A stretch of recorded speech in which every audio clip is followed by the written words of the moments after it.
The morning fog hangs thick over the Norman hedgerow. August 15th, 1944, 0922 hours. Hauptmann Klaus Becker stands in his Tiger tank commander's hatch, scanning Allied positions through morning mist at 1,200 meters. His Tiger has survived 2 years of war. Russia, North Africa, now France. 100-millimeter frontal armor has deflected dozens of Sherman shells. 43 direct hits. Not one penetration. His crew believes they are invincible. The mathematics prove it. The metallurgy confirms it. At this range, Allied guns cannot harm them. This is scientific fact written in German steel and American blood. A British Sherman Firefly fires from the mist. Klaus sees the muzzle flash but does not bother ducking. At 1,200 meters, Sherman guns are harmless as thrown stones. His armor will hold. It always has. 2 years of combat have proven this absolute truth. The Tiger's reputation is built on moments exactly like this. Allied tankers fire. German armor deflects. Allied tankers DI. German crews survive. Simple, mathematical, inevitable. Then comes a sound like tearing fabric. Not the metallic clang of deflection. Not the spark and scream of ricochet. Something else. Something wrong. Something that should not exist in the physics of armored warfare. The shell punches through his Tiger's turret face like a needle through cloth. The entry hole measures 45 millimeters. Far too small for a 76-millimeter gun. Impossible by every calculation Klaus has memorized. Inside the fighting compartment, the tungsten core ricochets at supersonic speed. 3 crew members die before their brains can process what is happening. The gunner, the loader, the radio operator, gone. Erased, transformed from living men into casualties in less time than it takes to draw breath. Klaus survives only because he stands in the commander's position slightly offset from the penetration path. But the overpressure bursts both eardrums. Blood runs hot down his neck. His hands shake. His mind cannot reconcile what just happened with 2 years of experience that say it cannot happen. Tigers are invincible frontally. Every engagement has proven this. Every firing table confirms it. Every combat report supports it.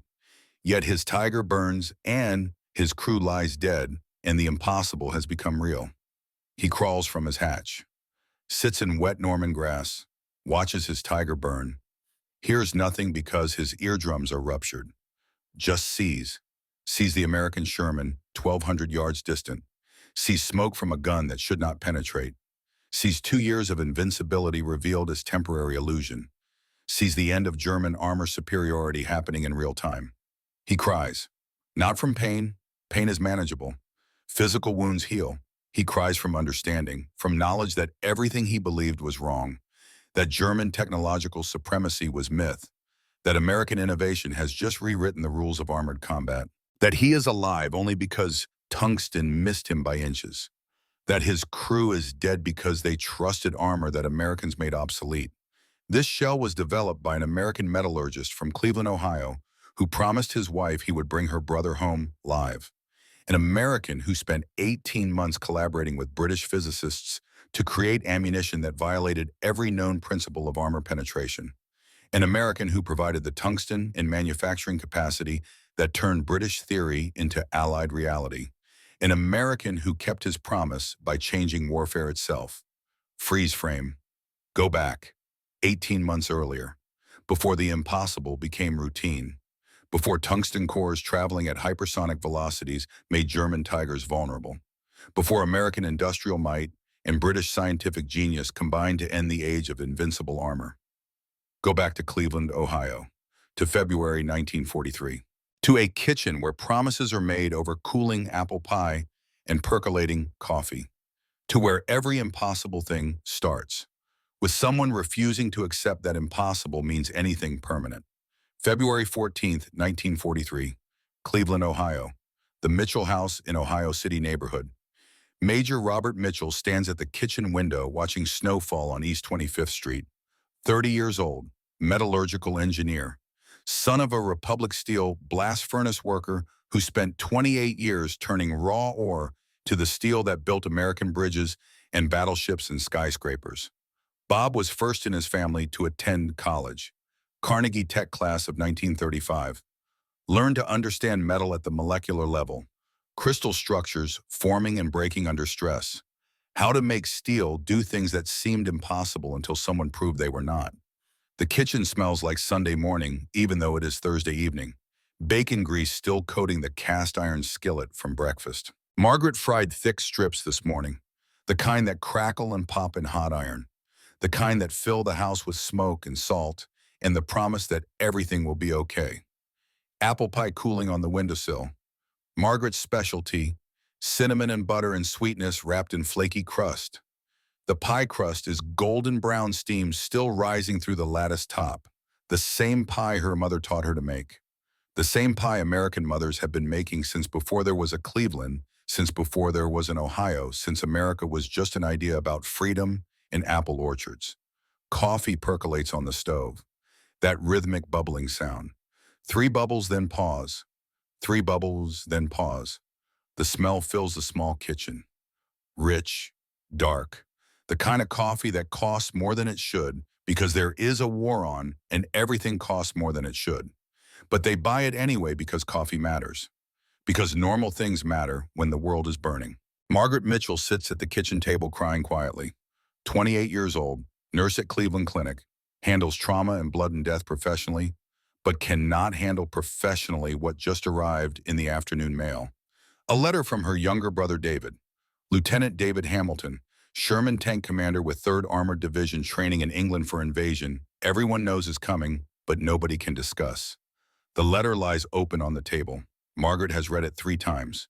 Each reading makes it worse. David's best friend from West Point died in Tunisia 2 weeks ago. Sherman destroyed by Tiger tank at 800 yards. Entire crew burned. David watched it happen. Could not help. Could not respond. Could not do anything except survive and write home about watching his friend die because German armor was too strong and American guns were too weak. Bob picks up the letter, reads it standing at the stove. The words are careful, censored. But the message is clear. American tankers are dying at ratios that should not be acceptable to any nation that claims to value its soldiers. Tigers can kill Shermans at 2,000 yards. Shermans can only hurt Tigers at close range if they are lucky and hit weak spots and the German crew makes mistakes. That is not combat. That is execution with extra steps. Margaret speaks without looking up. Her voice is steady, but the steadiness costs her. David is going to die if someone does not solve this problem. Tigers are killing our boys and we have no answer. We have good tanks and brave crews, and none of it matters because physics favors German armor. Bob, you understand metal better than anyone I know. You understand how to make impossible things possible. You did it at Republic Steel. You can do it now. Promise me something. Promise me you will find a way. Promise me you will give our boys a fighting chance. Promise me you will bring my brother home. Bob looks at his wife. At Margaret, who saves lives at Cleveland Clinic, who comes home exhausted from 12-hour shifts, who does not complain because complaining accomplishes nothing, who is asking him to change the mathematics of armored warfare because her brother's life depends on it. The radiator hisses steam heat. The coffee pot bubbles. Outside, snow falls on Cleveland. On the neighborhood where steelworkers and nurses and policemen and teachers live normal American lives. On the city that makes the steel that arms the nation. On the country that is fighting a war on 2 fronts and needs every advantage it can create. Bob makes the promise. I will find a way, whatever it takes. I will solve this. I will bring David home. I promise you. He does not know that keeping this promise will require 18 months of work that breaks him down and builds him back up. Does not know he will need to collaborate with British scientists across an ocean. Does not know he will face skeptical generals who do not believe physics can be rewritten. Does not know the solution will require tungsten cores and Sabot mechanisms and velocities that shatter conventional steel. Does not know he will test and fail and test again until failure becomes impossible. He only knows he promised his wife, in their kitchen, on Valentine's Day, with apple pie cooling and coffee percolating and snow falling on Cleveland, with her brother facing German Tigers and American Shermans proving inadequate, with the knowledge that promises matter, that family matters, that Americans do not accept impossible when impossible means letting good men die. Margaret shows him more of David's letter, the part she could not read aloud. Tell Bob if he has working armor problems, tell him we need miracles, not improvements. Miracles. We need shells that penetrate what should not be penetrable. We need American innovation to beat German engineering. That is what will win this war, not more tanks, not more men. Better technology applied with wisdom and manufactured with the industrial capacity only America possesses. Tell him men are counting on him. Tell him I am counting on him. Tell him to work fast because we invade soon and tigers will be waiting. Bob folds the letter carefully, places it in his wallet, will carry it for 18 months. Through every test and failure and breakthrough, through collaboration with British physicists, through convincing American generals, through proving that tungsten cores at hypersonic velocity can make German armor obsolete, through everything that leads to August 15th, 1944, when David Hamilton's Sherman Firefly uses APDS ammunition to destroy Klaus Becker's Tiger from 1,200 yards. Through everything that proves American promises are not just words. They are commitments that shape reality when reality needs shaping. Margaret pours coffee. The cups are plain white ceramic, the kind you buy at Woolworth's on Lorraine Avenue. Nothing fancy, just functional, just American. They sit at the table not talking. The coffee is hot and bitter and perfect. Outside, children are building a snowman on the corner. Their laughter comes through the window, high and clear and innocent. The sound of people who do not yet understand what war costs, what promises require, what keeping those promises demands. Bob thinks about the problem. Tiger armor is 100 millimeters of face-hardened steel. American 75 millimeter guns cannot penetrate it frontally at combat ranges. The physics are simple. Force equals mass times acceleration. Penetration requires energy exceeding the armor's ability to resist. Conventional shells lack the velocity needed because steel shatters at high impact speeds. Cannot simply make shells faster without changing their fundamental composition. Cannot change composition without access to materials that are scarce and expensive. Cannot access those materials without military authorization and manufacturing capacity. But those are just obstacles, not impossibilities. Obstacles can be overcome with intelligence and determination and American industrial might applied correctly. That is what America does, faces obstacles that seem impossible, then finds ways around them or through them or over them because accepting defeat is not part of the American character. The next morning, Bob receives orders. Report to Aberdeen Proving Ground, Maryland, Army Ordnance Corps, testing and evaluation, captured German equipment, understanding exactly why American guns fail against Tiger armor, working with other metallurgists and engineers and physicists, finding solutions to impossible problems because the alternative is accepting that American boys die for lack of innovation. He kisses Margaret goodbye at Union Terminal, the big train station downtown. Art Deco architecture, murals showing American industry in progress, the smell of diesel and cigarette smoke, announcements echoing through the vast hall, soldiers everywhere, some leaving, some returning, all of them part of something larger than themselves. Margaret holds him tight, whispers in his ear, "Keep your promise. Bring David home. Bring them all home, if you can."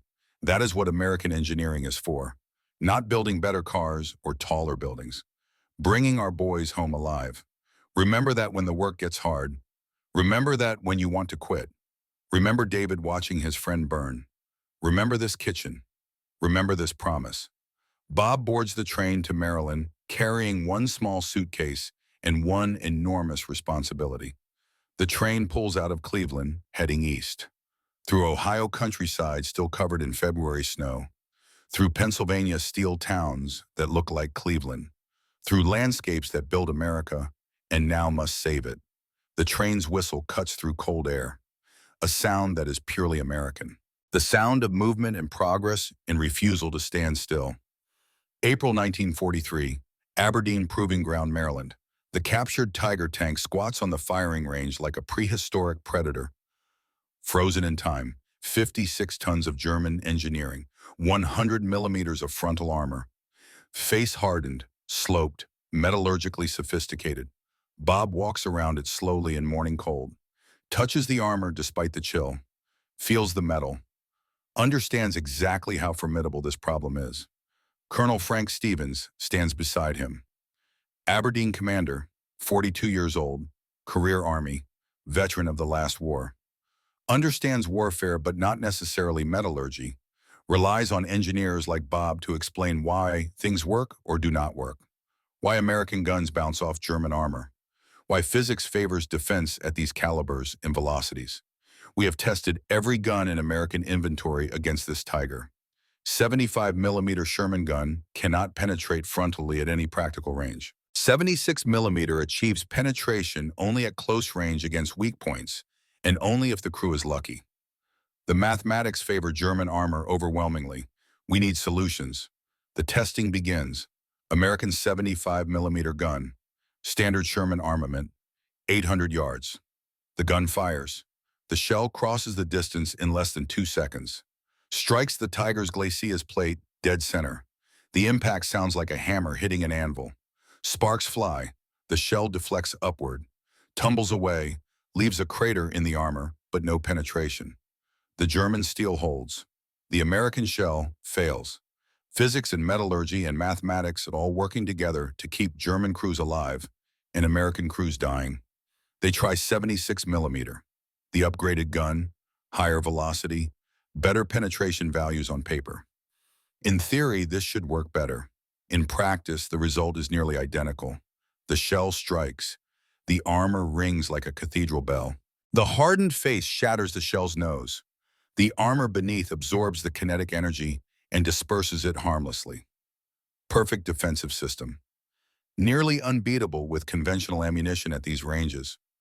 Bob studies the impact craters, kneels in cold mud, runs his fingers over damaged steel, feels the texture, sees how the armor held. Understands that German metallurgists did brilliant work, created a system that defeats American ammunition through pure material science. This is not a problem that brute force solves, cannot just make bigger guns. That changes the entire American production system, requires heavier tanks, worse mobility, higher fuel consumption, longer manufacturing times. America wins through mass production of adequate equipment. Germany tries to win through small numbers of superior equipment.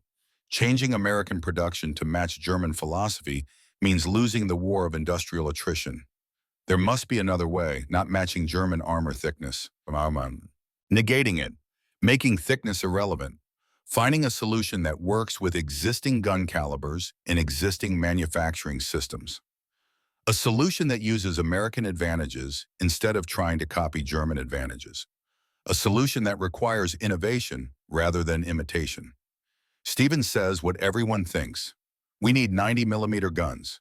Bigger caliber means more mass. More mass means more kinetic energy. More kinetic energy means penetration. That is the only solution anyone can propose. Bob disagrees silently, not ready to argue yet, not ready to propose alternatives before understanding all the variables, but knows deep in his bones that bigger guns are the wrong answer, that there must be a smarter answer, an innovative answer, an American answer that uses industrial capacity and material science instead of just copying what Germans do.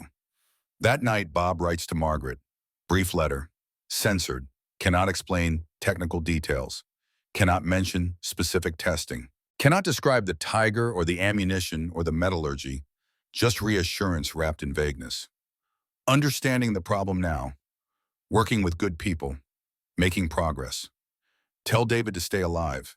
Tell him American engineering is working this problem. Tell him I made you a promise and Americans keep their promises. That is what makes us different. That is what will win this war. He does not tell her the problem seems impossible by conventional understanding. Does not mention that every expert says penetrating Tiger armor with existing American gun calibers violates known physics. Does not explain that the velocities needed would shatter steel projectiles. Does not admit he is starting to think the solution might require British collaboration. That American tungsten and British physics might need to combine because neither alone is sufficient. But he is thinking it, late at night in his quarters, lying in the dark, listening to other officers snore. Thinking about crystal structures and impact velocities and material properties, thinking about how tungsten carbide does not shatter like steel, how smaller projectiles traveling faster might penetrate where larger projectiles traveling slower cannot, how British scientists are rumored to be working on something revolutionary involving discarding sabots and subcaliber penetrators, thinking that maybe the solution requires setting aside national pride, requires admitting that British innovation plus American manufacturing might equal something neither country can achieve alone, requires collaboration, requires partnership, requires understanding that winning matters more than who gets credit for the winning. July 1943, Bob receives new orders. Anglo-American Technical Exchange Program. Report to Royal Armament Research Department, Woolwich Arsenal, England. Official mission share, the American tungsten procurement and processing expertise. Real mission, learn what the British are developing.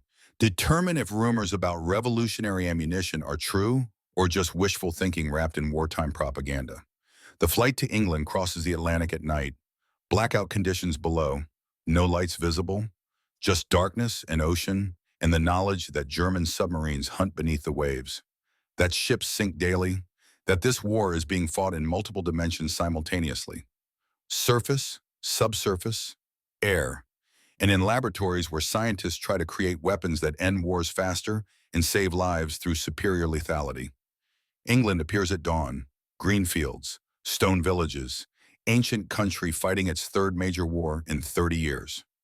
Weary, determined, undefeated but bleeding, needing American help, American resources, American industrial might, but proud, stubborn, brilliant, with scientific traditions predating American independence. Dr. Charles Whitmore meets Bob at Woolwich Arsenal, Cambridge physicist, 48 years old, wire-rimmed glasses, rumpled wool suit that has seen better days, looks like an absent-minded professor from a Hollywood movie. Talks like a man who has spent more time thinking about physics than about anything else, including food or sleep or personal appearance. Brilliant in the way only people completely consumed by intellectual problems can be brilliant. Focused, intense, certain that solutions exist if only someone is smart enough to find them. Whitmore shows Bob something in a secured laboratory, a shell, 76 millimeter diameter. But when he sections it, the projectile inside is only 40 millimeters wide. Tungsten carbide core. Dense. Hard. Surrounded by a lightweight aluminum carrier that Whitmore calls a sabot.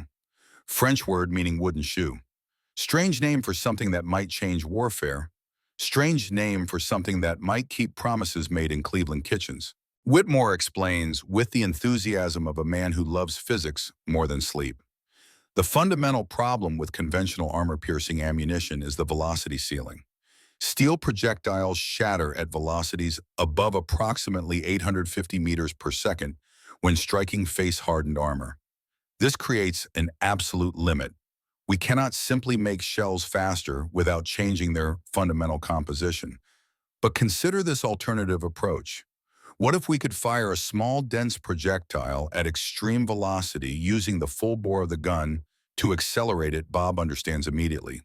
The sabot fills the gun bore, allows propellant gases to push against large surface area, accelerates the entire assembly.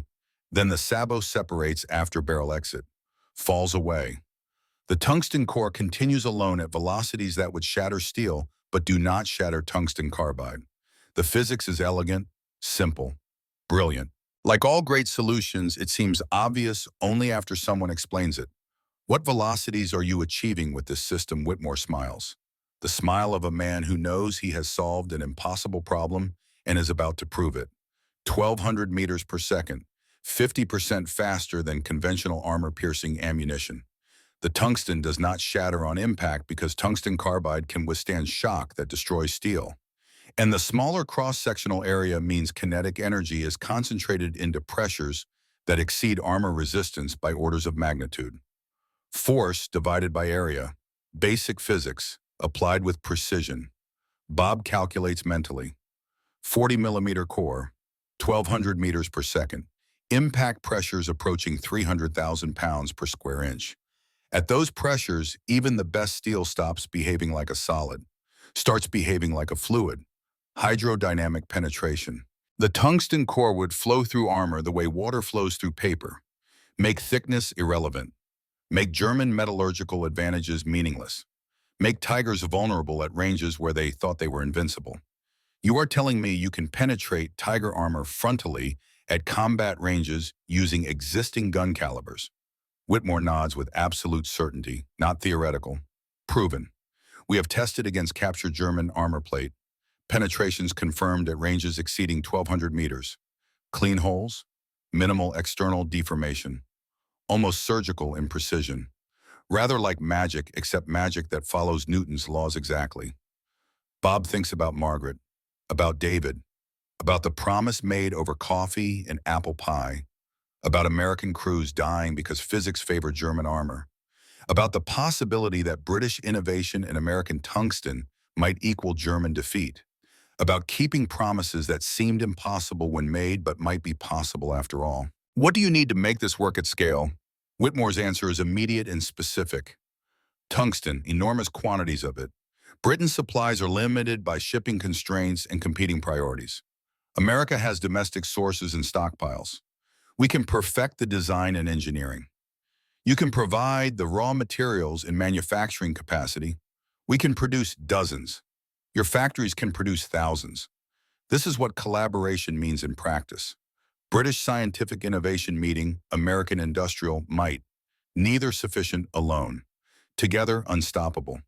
Bob spends 4 months at Woolwich Arsenal, works alongside Whitmore and engineer Thomas Ashford, learns the problems they have solved and the problems still requiring solutions. The Sabo separation issue. Early versions tumbled in flight because aluminum petals struck the tungsten core during separation. Ruined accuracy, made the weapon useless despite correct physics. Had to design the petal shape perfectly. Had to calculate exact air pressure timing. Had to engineer something that works not in laboratory conditions, but in combat at 1,200 meters per second, with lives depending on absolute reliability. Bob contributes American expertise in tungsten metallurgy. Republic Steel has worked with tungsten carbide for industrial cutting tools. Bob knows how to process tungsten powder into cores, how to sinter it into shapes that will not crack under the enormous acceleration forces inside a gun barrel, how to heat treat for maximum hardness without brittleness, how to create projectiles that will penetrate armor without shattering into useless fragments. The collaboration works. British theoretical physics, American practical metallurgy, Allied partnership producing what neither nation could achieve in isolation. By November 1943, they have a working design. By February 1944, limited production begins. By June 1944, there is enough for field deployment. Not abundant, not standard ammunition, but enough for combat trials. Enough to equip some Sherman Fireflies. Enough to give David Hamilton a fighting chance. Enough to start keeping promises made in Cleveland kitchens over cooling apple pie. Bob writes to Margaret regularly through these months. Operational security limits what he can say. Cannot explain the tungsten cores. Cannot describe the Sabo mechanism. Cannot mention collaboration with British scientists. Just vague reassurances wrapped in hope. Making real progress. Working with brilliant people. Solutions are coming. Tell David to hang on. Tell him American engineering plus British innovation equals answers. Tell him promises matter and this promise will be kept. But David's letters keep arriving, keep getting darker, keep describing the human cost of inadequate technology and insufficient firepower. December 1943. David writes about training exercises against captured tigers, about watching 3 American tanks destroyed by 1 German tank, about the mathematics being impossible, about crews dying not from lack of courage but from lack of technology, about fear, not fear of dying, but fear of failing the men who trust him. Fear of watching them burn because American guns cannot fight German armor on equal terms. January 1944. David writes about British tankers he has met, about their 17-pounder gun being better than American 75, but still struggling against tigers frontally, about rumors that something new is being developed, something secret, something that might change the mathematics, about hoping those rumors are true because hope is all they have left. March 1944, David writes that he lost 3 friends during live fire exercises. The letter is blunt, uncensored by grief, about watching Shermans burn, about pulling bodies from wreckage, about writing letters to families explaining that their sons and husbands and brothers died because American technology was not good enough, about wondering if he will be next, about praying that someone somewhere is solving this problem before invasion comes, and the dying becomes industrial rather than individual. May 1944. David writes that something is happening. Cannot explain details, but some Sherman Fireflies are receiving special ammunition. Only a few rounds per tank. Very secret. Orders to use it only against heavy German armor. They say it can penetrate what should not be penetrable. They say an American metallurgist worked with British scientists to develop it. David writes, Bob, is this you? Did you solve it? I hope so, because we need miracles, and I think you just provided one. Bob cannot confirm operational security, but writes back through military mail. One sentence that says everything. Special ammunition arriving July. Use it carefully. Trust the physics. Come home. I promised your sister, and Americans keep their promises. David never replies to that letter. Too busy preparing for invasion. Too focused on training. Too occupied with the 1,000 details that keep tank commanders awake at night. But he keeps the letter in his uniform pocket. Waterproof case.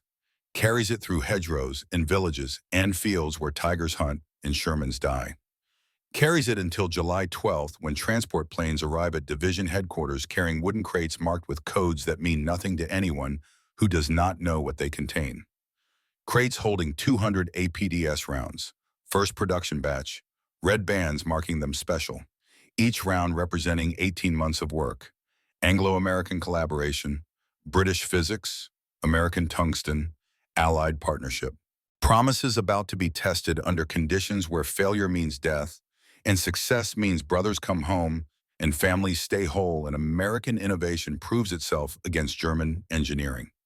Each round representing the promise Bob made to Margaret in a Cleveland kitchen on Valentine's Day 1943. The promise to bring David home. The promise to solve impossible problems. The promise that American metallurgy and British physics together could change the mathematics of armored warfare. The promise that innovation defeats mass. That collaboration beats isolation. That keeping your word matters more than anything else, because without that, nothing else means anything at all. July 12, 1944, Normandy, France. 3rd Armored Division Field Headquarters. The C-47 transport plane touches down on steel matting runway that flexes and pops under the weight. Bob Mitchell steps onto French soil for the first time. The runway is temporary, portable. American engineering, allowing aircraft to land in fields that were growing wheat 6 weeks ago. Everything here is temporary except the dying. That is permanent. The air smells like cordite and diesel fuel, and the particular sweetness of death that no manual prepares you for. Artillery rumbles constantly in the distance, like summer thunder that never stops. This is different from Aberdeen Proving Ground, different from WWII Arsenal, different from laboratories where failures mean recalculating rather than dying. This is war, real, immediate, unforgiving. This is where theories become realities and promises are kept or broken, and American boys either come home or do not. Bob carries authorization papers and wooden crate manifest numbers. 200 APDS rounds packed in straw and canvas. First production batch. Red bands marking them special ammunition. Each round representing 2 years of work. Thousands of hours. British innovation, American manufacturing. Anglo-American collaboration. Tungsten cores that will either penetrate tiger armor, as physics predicts, or fail as skeptics expect. Either way, the testing happens here. Under conditions where failure costs lives, David Hamilton waits near the supply depot, 25 years old. First Lieutenant, Sherman Firefly Commander. Margaret's younger brother, the man Bob promised to bring home. They have not seen each other since David's commissioning ceremony at West Point, June 1941. 3 years, 36 months. A lifetime measured in dead friends and burned tanks and mathematics that favor German armor. David looks older, much older, the kind of aging that happens to men who command other men in combat, who write letters to families explaining that sons died bravely when really they just died, who carry the weight of 43 soldiers trusting them to make decisions that keep them alive, lines around his eyes that were not there at West Point, gray in his hair that should not exist at 25, the look of someone who has seen things that cannot be unseen and done things that cannot be undone. They embrace brothers by marriage, brothers by shared purpose, brothers by promise made over coffee in Cleveland kitchen. The embrace is brief. Men do not show emotion easily even when emotion threatens to overwhelm them. But this moment matters. This is family meeting family in a place where families are torn apart daily. This is promise keeper meeting promise subject. This is engineer meeting combat soldier. This is two men who understand that what happens next determines whether Margaret's brother comes home or becomes a telegram. David speaks first. His voice carries the flat affect of someone who has learned not to hope too much because hope disappointed hurts worse than expectation confirmed. Meg wrote that you were working on something. Special ammunition, something that might help against tigers. Is this it? Bob opens the first crate, shows David an APDS round marked with red band. The shell looks almost normal, almost conventional. Only someone who knows ammunition would notice the subtle differences. The slight weight variation, the unusual balance, the secret hidden inside aluminum sabot, waiting to separate at supersonic velocity. This will penetrate tiger armor frontally at ranges exceeding 1,200 yards. Mathematics say it is impossible.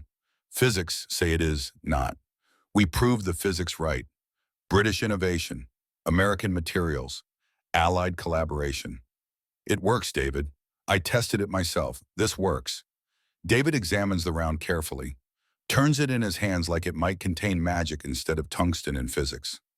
Studies the red band like it might reveal additional secrets. Looks lighter than standard 76 millimeter. Feels different. Is this what you promised Meg? Is this what you have been doing for 18 months? Bob looks at his brother-in-law, at Margaret's brother, at the man he swore to bring home, at someone who has survived this long through skill and luck in the knowledge that his Sherman cannot fight tigers frontally with conventional ammunition. I promised her I would bring you home. This is how I keep that promise. Tungsten core only 40 millimeters diameter. Fires at 1,200 meters per second. 50% faster than anything you have used before. Fast enough to make armor thickness irrelevant. Fast enough to change the mathematics. Fast enough to give you fighting chance. David, you have 6 rounds per tank. Use them only against tigers and panthers. Too scarce for anything else. Make each shot count. David nods, understanding. 6 rounds, not many, but 6 rounds that penetrate frontally are worth more than 60 that bounce off harmlessly. 6 chances to survive encounters that previously meant certain death. 6 opportunities to prove that American innovation can overcome German advantages. 6 rounds representing 18 months of work in Anglo-American collaboration and promises kept. If one of these saves one American life, it was worth everything you did. Bob knows better, has done the mathematics, has estimated the potential impact. It will save more than one. I promise you that too. They distribute APDS to Firefly-equipped Shermans. 6 rounds per tank. 15 Fireflies in the division. 90 rounds total. Not enough for sustained combat, not enough to replace conventional ammunition, but enough to change the tactical situation, enough to make tigers vulnerable, enough to prove that British physics and American tungsten equal German armor defeat, enough to start keeping promises made in kitchens while apple pie cooled and coffee percolated and wives cried for brothers facing impossible odds. The rounds are loaded into ready racks. Instructions passed crew to crew. Loader to loader, special ammunition. Red band, use only against heavy armor. Guard these carefully. These are gold. These are the difference between dying helplessly and fighting back.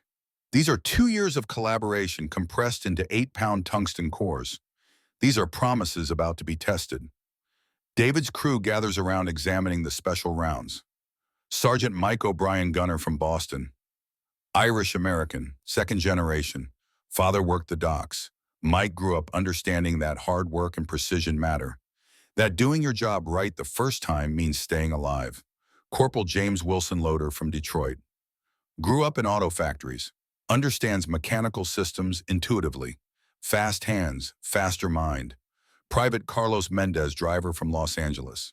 Steady, reliable. The kind of man you trust with your life because he has never given you reason not to. O'Brien studies the APDS round with professional interest. Sir, your brother-in-law made this the tungsten core that is supposed to penetrate tigers frontally. Is that true, or is someone selling us hope wrapped in experimental ammunition? David answers with certainty he did not feel until seeing Bob's face. Until understanding that promise made means promise kept. It is true. Major Mitchell does not make promises he cannot keep. If he says this penetrates tigers at 1,200 yards, then it penetrates tigers at 1,200 yards. Load them carefully, use them wisely, make them count. That evening they eat together, Bob and David's crew, combat rations supplemented with supplies scrounged from French civilians. Bread, cheese, wine. The wine tastes like soil and sun, and grapes grown before war came to France. They sit on the ground beside David's Sherman. The tank smells like diesel and oil and metal and sweat. Smells like war machines smell everywhere. War machines exist. David asks about Cleveland, about Margaret, about normal American life that seems impossibly distant from Norman hedgerows where tigers hunt and Shermans hide. Bob tells him about Cleveland continuing despite war, about factories running 3 shifts, about Margaret working double shifts at Cleveland Clinic, about neighbors planting victory gardens, about rationing and scrap drives, and everyone doing their part because everyone knows someone in uniform somewhere facing death. Bob asks about combat, about what David has seen and done and survived. David talks carefully, editing the worst parts, the parts that would give Bob nightmares, the parts that already give David nightmares every time he closes his eyes. But enough truth comes through, enough to understand that this war is not adventure or glory or anything Hollywood pretends it is. This war is mathematics and physics and metal against metal, and men dying when the mathematics favor the enemy. They do not talk about what happens next, about invasion, about the push toward Germany, about how many more tigers wait between Normandy and Berlin, about whether 6 APDS rounds per tank will be enough. Some things are better left unspoken. Some futures are better left unimagined until they arrive and force themselves into reality. August 15th, 1944, 0922 hours, return to the beginning, to the moment when theory becomes reality, to when laboratory success faces combat testing, to when promises made in Cleveland kitchens are kept in Norman hedgerows. Lieutenant David Hamilton's Sherman Firefly faces Hauptmann Klaus Becker's Tiger at 1,200 yards. The distance is precisely measured. David's crew has practiced range estimation until they can call distances accurately despite stress and fear and adrenaline. 1,200 yards, the edge of effective engagement range for conventional ammunition, the edge of safety for tigers accustomed to invulnerability. The perfect distance to test whether British physics and American tungsten can defeat German metallurgy. David's crew knows this engagement is different. They have the special ammunition, the red-banded rounds, the tungsten cores that Major Mitchell promised would work. But promises and performance are separate universes. Laboratory testing and combat are different realities. Success at Aberdeen does not guarantee survival in France. Klaus Becker stands in his Tiger commander's hatch, 36 years old, 12 confirmed kills, 2 years survival through understanding exactly how invulnerable his Tiger is at long range, how the mathematics of armor and guns favor him overwhelmingly beyond 800 yards, how American Shermans are targets more than threats at these distances, how his crew can engage with confidence, bordering on arrogance because physics protects them. The morning fog is lifting, visibility improving. Klaus scans Allied positions methodically. No hurry. No concern. Tigers do not rush. Tigers wait. Tigers choose engagement ranges that favor their armor and their guns. Tigers kill from distances where return fire is ineffective. This is what makes tigers terrifying. Not just the armor, not just the gun. The tactical flexibility that comes from knowing you are effectively invincible frontally at combat ranges. David gives the order. His voice is steady despite the pounding in his chest, despite knowing that this moment tests everything his brother-in-law promised, despite understanding that if the APDS fails, if the physics do not work, If the tungsten core does not penetrate, then he just wasted one of 6 precious rounds and gained nothing except proof that promises cannot always be kept. Load APDS. Wilson moves fast. Trained reflexes. Hands that have loaded hundreds of rounds. But this round is different. This round carries weight beyond its 8 pounds. This round represents 18 months of work. Anglo-American collaboration. Promises made over apple pie. Families hoping for brothers to come home. The round seats with a solid chunk.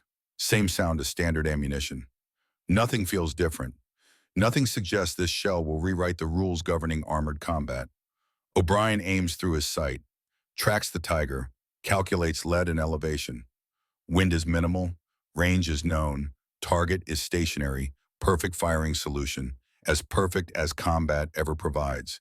He can see Klaus in the commander's hatch, can see German confidence, can see the certainty of someone who believes armor makes him untouchable.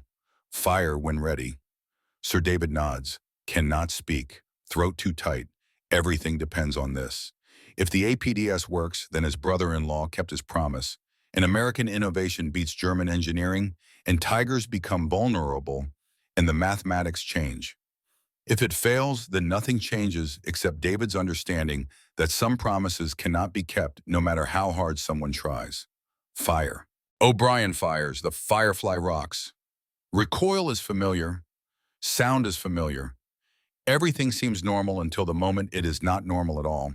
The APDS round exits the barrel at 1,200 meters per second. The aluminum sabot pedals separate cleanly exactly as British engineers designed them. Exactly as Bob Mitchell refined them. Exactly as 2 years of collaboration intended. The pedals fall away tumbling, spinning, harmless. Their job done. The tungsten core continues alone. 40 millimeters of hardened tungsten carbide traveling faster than any armor-piercing round has any right to travel. Inside Klaus Becker's Tiger, the world changes in ways that violate everything he knows to be true. He sees the muzzle flash from the American Sherman. Does not react.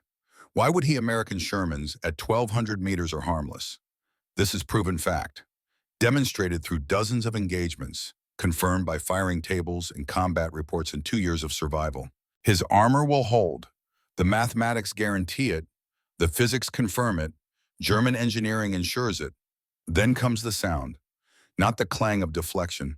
Not the spark and scream of ricochet. Something else. Something wrong. Something that sounds like reality tearing at velocities that should not exist in armored warfare. The tungsten core punches through the tiger's turret face. The entry hole is impossibly small. 45 millimeters. Far too small for a 76 millimeter gun. German metallurgists who designed this armor never imagined shells could be smaller than the bore that fired them. Never considered that velocity could substitute for mass. Never dreamed that American tungsten and British physics would combine to make their careful calculations meaningless. The penetrator enters at supersonic speed. Ricochets off internal components like a bullet inside a steel drum. Strikes the loader in the chest. The kinetic energy is catastrophic. Bone and tissue cannot absorb it, cannot deflect it. The loader dies without time to understand what killed him. The penetrator continues. Strikes the gunner. Then the radio operator. 3 men dead in less than 1 second. 3 men who believed armor protected them. 3 men who died learning that invincibility is always temporary. Klaus survives only because he stands in the commander's position slightly offset from the penetration path. But the overpressure bursts both eardrums. Blood runs hot down his neck. His mind cannot process what happened, cannot reconcile the impossible penetration with 2 years of experience saying it cannot happen. His understanding of warfare has just been destroyed more completely than his tank. He crawls from the commander's hatch, sits in wet grass, touches his bleeding ears with shaking hands, watches his tiger burn, hears nothing because his eardrums are ruptured, just sees the American Sherman 1,200 yards distant, sees smoke from a gun that should not penetrate, sees 2 years of survival revealed as temporary luck rather than permanent advantage. He cries, not from pain. Pain is manageable. Physical wounds heal. He cries from understanding, from knowledge that everything he believed was wrong, that German armor superiority was illusion, that American innovation changed warfare, that he is alive only because tungsten core missed him by inches, that his crew is dead because they trusted armor Americans made irrelevant. Inside David Sherman, there is silence, shock, disbelief. Then Wilson speaks. His voice carries wonder bordering on reverence. Holy God. It worked. Major Mitchell's round actually worked. 1,200 yards. Frontal penetration. That should not be possible. O'Brien, still looking through his sight, confirms what his brain struggles to accept. Clean hit. Tiger is burning. Crew evacuating. One survivor. Sir, your brother-in-law just changed this war. David keys the radio. His voice is steady despite the adrenaline, despite the relief flooding through him like ice water, despite the knowledge that Bob kept his promise, that Margaret's brother is alive because American metallurgy beat German armor. That promises made in kitchens matter as much as guns and armor and all the machinery of war. Able 2-6 to Overwatch. One Tiger destroyed. APDS ammunition performed as specified. Range 1,200 yards.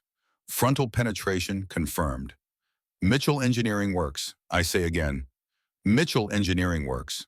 The radio operator who logs this message understands he is recording history, writes the time carefully. 0922 adds a note in margin. New era begins. He is correct. The mathematics of tank warfare just changed. German advantage just evaporated. American innovation just proved that collaboration beats isolation. That British physics plus American manufacturing equals German defeat.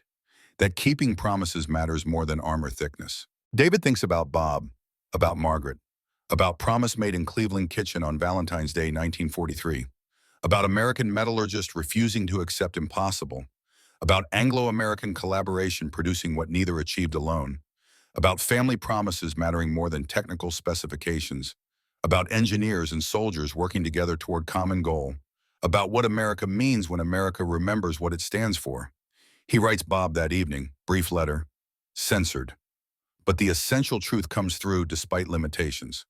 Your tungsten cores work. Killed Tiger today at 1,200 yards. Frontally, impossible shot that was not impossible after all. You kept your promise to Meg. You are bringing me home. You are bringing all of us home. Thank you for 18 months of work. Thank you for refusing to quit when experts said it could not be done. Thank you for being the kind of American engineer who solves impossible problems because American families need them solved. Come home safe when your work is done. Meg needs you. I need you. America needs engineers like you.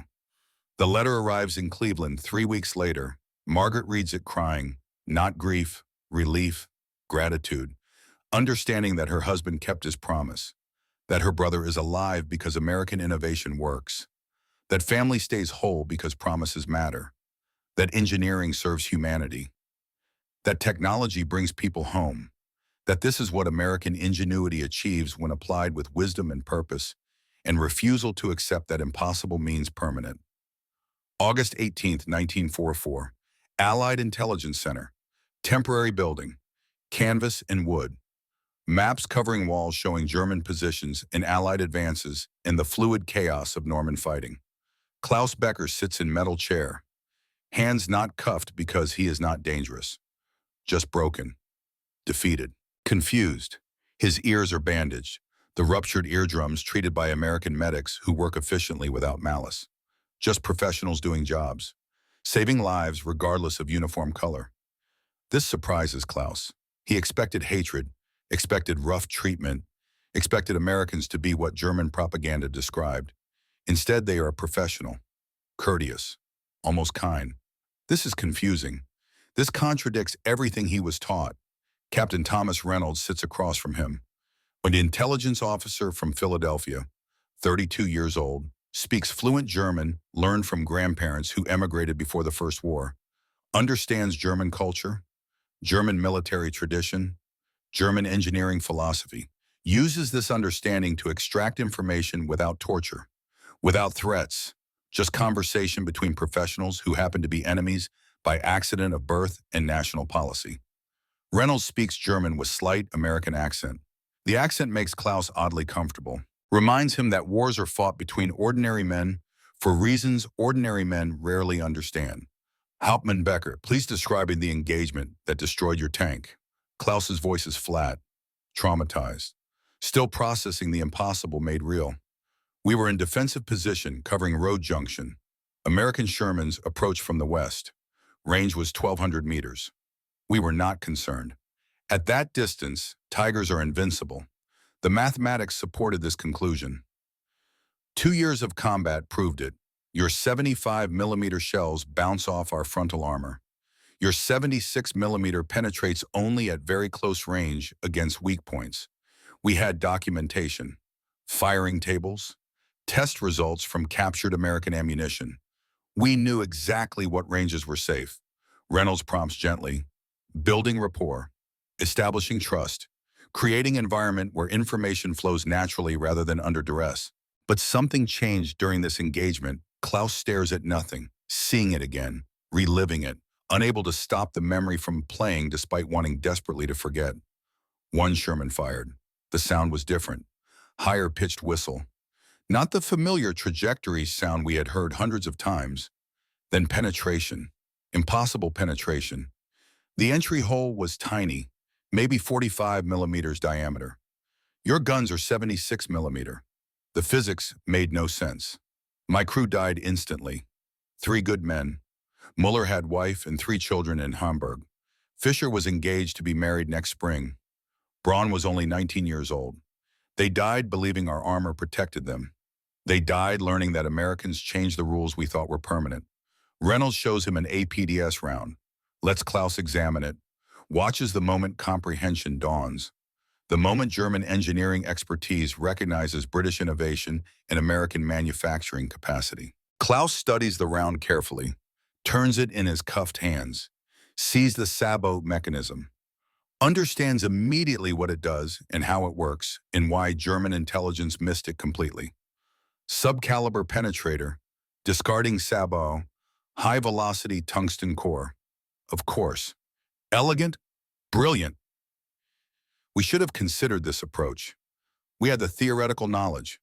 We had tungsten early in the war. Why did we not develop this ourselves?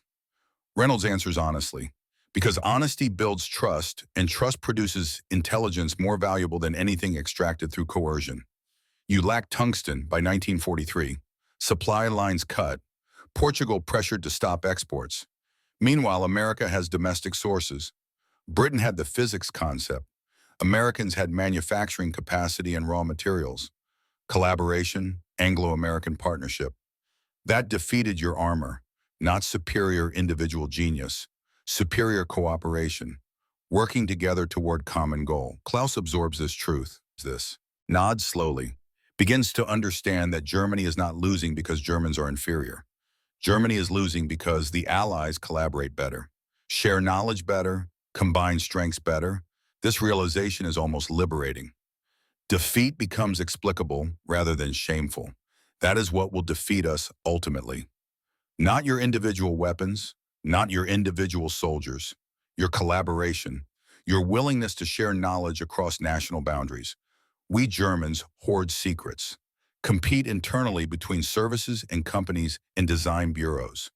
You cooperate externally, share research, build on each other's strengths. That philosophical difference matters more than armor thickness or gun caliber. He pauses, looks directly at Reynolds.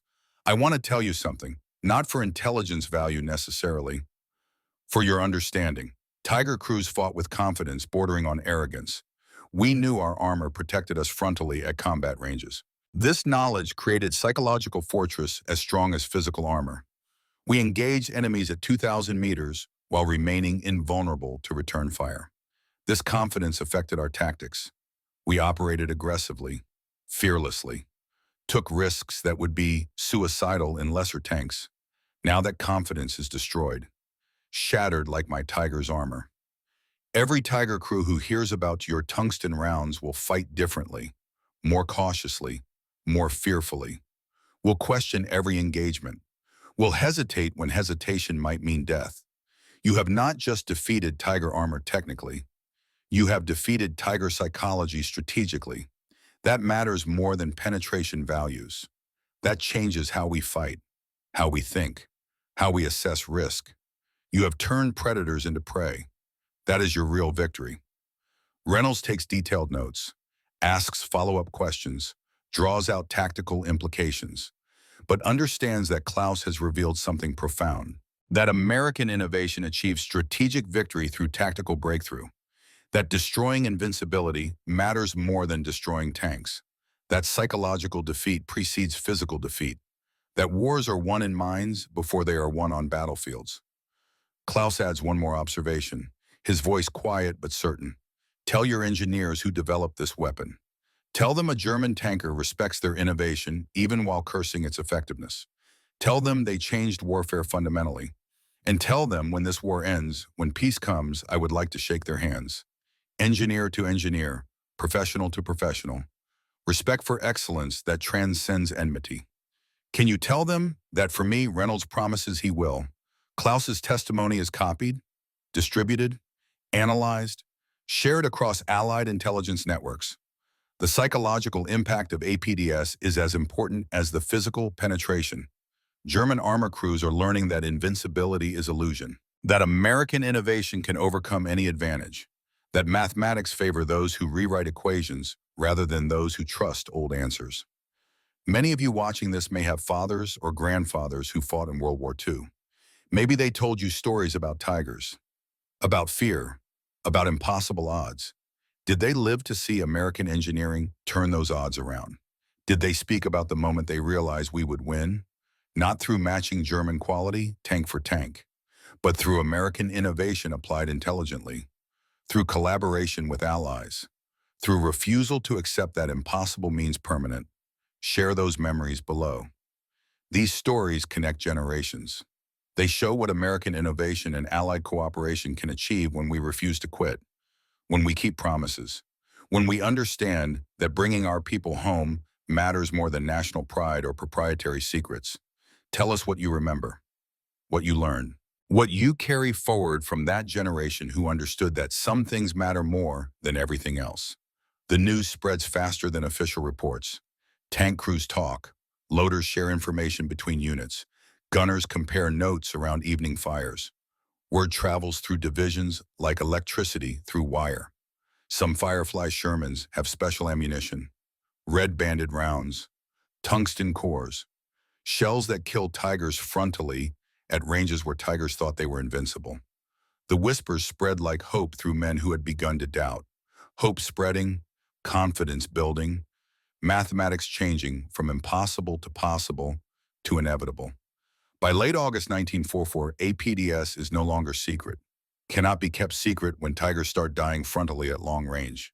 British 2nd Northamptonshire Yeomanry engages 3 tigers near Falaise, 1 Firefly, 5 APDS rounds, 12 minutes of combat, 3 tigers destroyed, ranges exceeding 1,100 yards, frontal penetrations. Kills that should be impossible becoming routine.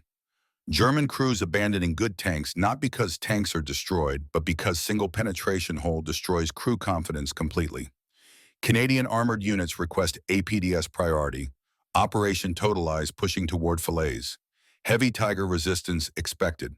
Each Firefly receives 12 rounds instead of standard 6. American production is ramping up. Bob Mitchell's manufacturing expertise paying dividends. What started as dozens of rounds becomes hundreds. Will become thousands by year-end. Mass production meeting, battlefield necessity. American industrial capacity doing what American industrial capacity does best. Taking innovation and scaling it until scarcity becomes abundance. The statistics become undeniable. Impossible to ignore. Firefly-equipped units achieve kill ratios approaching 1-to-1 against German heavy armor.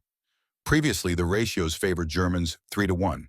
APDS reversed battlefield mathematics completely, made tigers vulnerable, made German armor advantage irrelevant, gave American tankers fighting chance based on physics rather than luck. Cost analysis is stark. Sherman Firefly costs $50,000. Tiger costs $300,000. APDS round is expensive due to tungsten scarcity, but still under $100 per round. Destroy 1 Tiger with 1 APDS round, and the cost exchange favors America 6,000 to 1. Germany can replace Tigers slowly. America can produce APDS rounds faster than Tigers can be destroyed. Attrition mathematics now favor allies absolutely. German tactical doctrine changes in response. September directive from Panzer Group West is remarkable for its admission of defeat. All Tiger and Panther units directed to prioritize identification and elimination of enemy, long-barreled anti-tank platforms before general engagement. Frontal engagements against suspected APDS-equipped units to be avoided where tactically feasible. Translation clear to anyone reading between lines. Tigers ordered to avoid combat, run from fireflies, fight cautiously. The hunters have become hunted. The predators have become prey. 2 years of dominance ended by tungsten cores and Anglo-American collaboration and promises kept in Cleveland kitchens. September 17, 1944. Operation Market Garden. Montgomery's ambitious plan to end war by Christmas. Airborne troops seize bridges across Holland. Armored columns race north through narrow roads toward Germany. Bold, risky, based on assumptions about German weakness that prove optimistic. David Hamilton's division is part of XX Corps, the armored thrust racing north. They have APDS. They have superiority over German armor. Technology works perfectly. Should be enough. Should guarantee success. But warfare is never just about technology. Terrain matters. Logistics matter. Enemy determination matters. Planning matters. Luck matters. Victory requires everything working together, not just one element working perfectly. September 20th, near Nijmegen. David's Firefly engages 2 Tiger IIs at long range.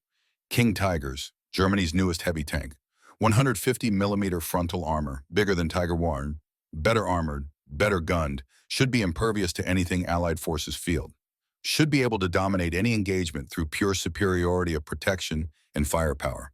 But APDS does not care about should be. Physics cares about velocity and pressure and kinetic energy concentrated into impact area smaller than projectile diameter. Mathematics cares about force divided by area. Tungsten carbide cares about maintaining structural integrity at impact velocities that shatter steel. First APDS round at 1,100 yards. O'Brien's aim is perfect. Strikes King Tiger's glacis plate center mass. Penetrates cleanly. 150mm of face-hardened armor might as well be cardboard. The German crew evacuates immediately. Tank immobilized. Another kill for American-British collaboration. Another proof that innovation defeats mass. Second King Tiger uses terrain brilliantly. Hold down position, only turret exposed. Difficult shot, moving target, wind gusting. Everything that makes gunnery hard compressed into one engagement. O'Brien takes the shot anyway. 1,000 yards. APDS round strikes turret front, slightly left of gun mantelet. Penetrates. Catastrophic ammunition fire inside. The King Tiger's turret lifts 3 feet off chassis in massive explosion that sends debris raining across 200 yards. 2 King Tigers destroyed. Superior German armor irrelevant. American-British collaboration victorious. Technology working exactly as promised. Physics proving itself against metallurgy. Innovation defeating mass. Collaboration beating isolation. But Operation Market Garden fails anyway.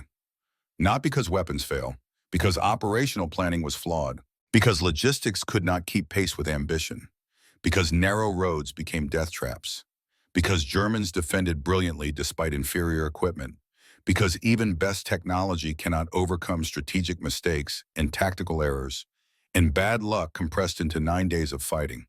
David writes Bob afterward. The letter arrives in Cleveland in early October. Margaret reads it aloud while making dinner.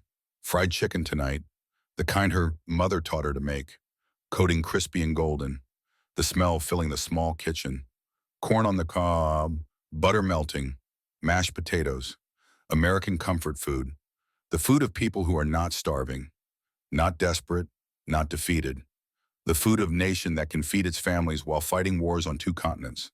Your APDS works perfectly. Killed 2 King Tigers yesterday, should be celebrating. Technology performed exactly as you promised. But operation is failing, not reaching Arnhem in time. Airborne forces being slaughtered. Your engineering gave us battlefield superiority, made German armor irrelevant. But superiority is not enough when strategy is flawed. War is more than weapons. Planning and logistics and luck matter equally. We will win eventually. Your tungsten cores guarantee that. But not by Christmas. Going to take longer. Tell Meg I am okay. Tell her American engineering is keeping me alive. Your promise is working even when operations fail. Margaret cries reading that letter. Not from grief, from relief. David is alive. APDS is working. Promise is being kept. The war continues, but her brother survives. Bob's engineering works. American innovation combined with British physics equals German armor defeat. That matters more than operational failures or strategic setbacks or delayed victories. Family matters. Promises matter. Bringing people home matters more than grand strategy or ambitious timetables or anything else that looks impressive on maps but means nothing if brothers die. December 16, 1944. The Ardennes Forest. Winter has come early and hard to Belgium. Temperature 20 degrees Fahrenheit. Snow covers everything. Trees, roads, dead men from previous battles. The snow makes everything clean and white and beautiful in the way that nature does not care about human suffering. Hitler launches his final major offensive. Last reserves. Best remaining equipment. King Tigers and Panthers and veteran crews who know this is Germany's last chance. The Wehrmacht High Command believes winter weather will ground Allied aircraft. Believes fog will reduce engagement ranges where APDS effectiveness is greatest. Believes they can split Allied armies. Reach Antwerp. Change the war's trajectory through one desperate gamble. They are partially right about the weather, completely wrong about the outcome. British SS Corps rushes north to contain the German breakthrough. David Hamilton's division arrives December 22nd, 4 days after the offensive began. 4 days of German advances, 4 days of American units falling back or being surrounded or dying in snow that turns red then white again as fresh snow covers evidence. The roads are narrow, single lane through dense forest. Snow makes them narrower. Abandoned vehicles make them impassable in places. Engineers work around the clock clearing routes, pushing wrecks aside, creating paths for armor to move forward. Everything is difficult. Everything takes longer than planned. Everything costs more than expected. December 26th, near Selles, Belgium, the furthest point of German advance. The high water mark where the offensive stalls and begins receding. A small Belgian village that will be remembered mainly because this is where King Tigers died in numbers that proved APDS had transformed armored warfare permanently. Visibility is 300 yards, heavy fog mixing with snow, the kind of weather where you cannot see your hand clearly at arm's length, where sounds are muffled and distances are impossible to judge, and everything happens at ranges too close for comfort. German company of 5 King Tigers attempts forcing a road junction defended by British armor. The Tigers should dominate, should sweep aside opposition, should achieve the breakthrough that operational planning requires. 150mm frontal armor, 88mm guns that can destroy any Allied tank at 2,000 meters. Crews that have survived years of combat through skill and experience and the knowledge that their machines are superior.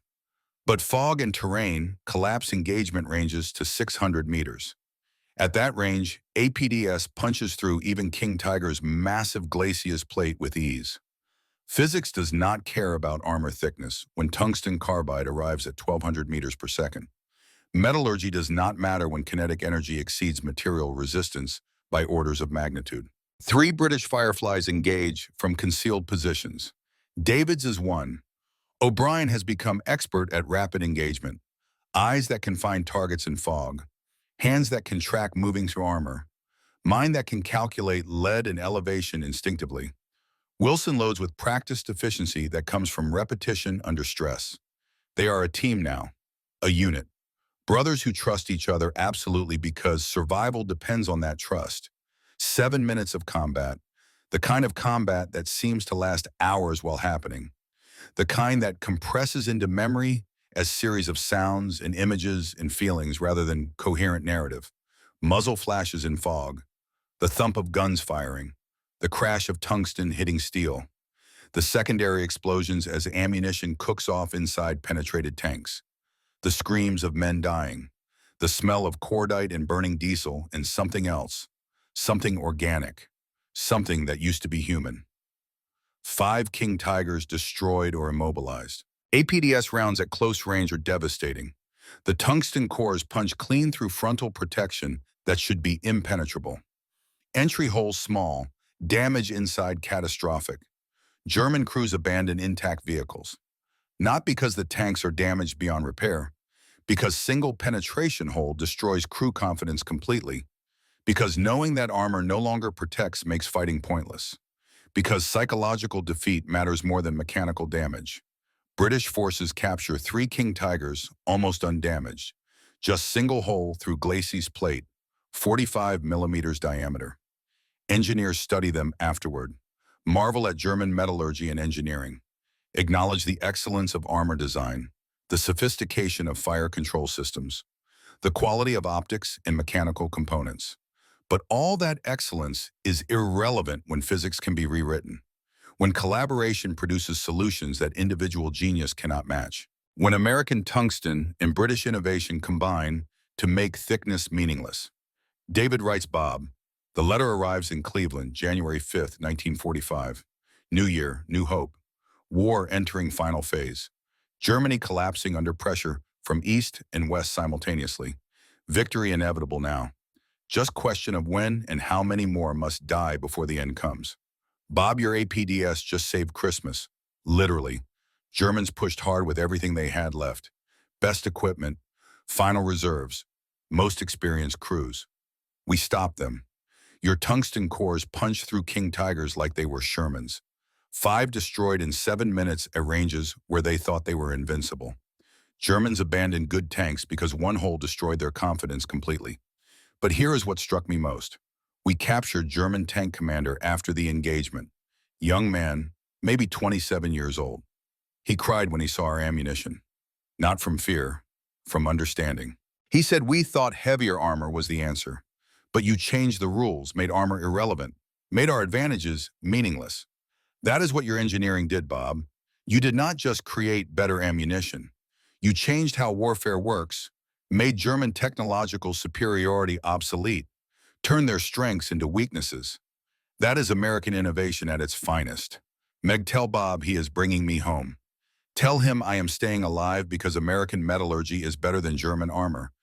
Tell him his promise is being kept every day I survive. Tell him we are winning and I will see you both soon.